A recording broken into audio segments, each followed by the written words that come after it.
আপনার সামনে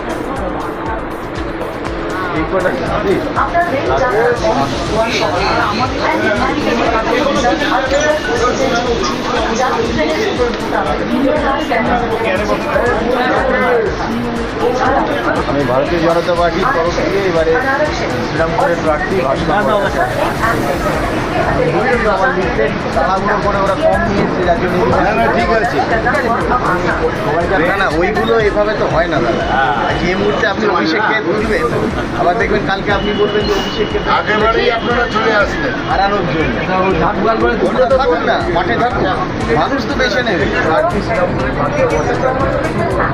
সবাইকে বাইরে যেতে পারি কি ভাবনা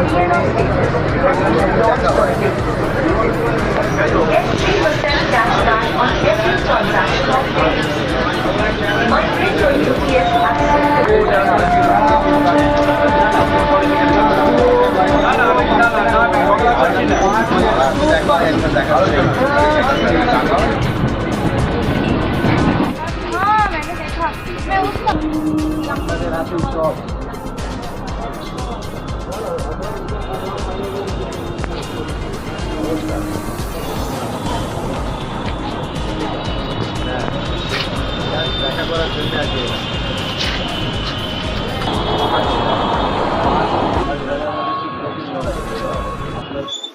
না আমি সব জায়গায় সবাইকার কাছে তো পৌঁছতে পারিনি, একটা বিধানসভা অনেক বড় জায়গা। তো আমি দেখলাম যে ট্রেনে আমাদের শ্রীরামপুর লোকাল, সেখানে শ্রীরামপুরের মানুষরাই বেশি থাকবেন। তো সেই জন্য আমরা যারা ছেলেরা আছি তারা এই কম্পার্টমেন্টে যে কজনকে পেলাম তাদের কাছে শুভেচ্ছা বিনিময় করলাম। আমাদের মহিলা টিম যারা আছে তারা লেডিস কম্পার্টমেন্টে আছে, সেখানে আমার তো যাওয়া সম্ভব নয়, তো তারা আমার হয়ে ওখানে তাদের সঙ্গে জনসংযোগ করছে। ব্যাস এইটুকুনি। শেষ মুহূর্তের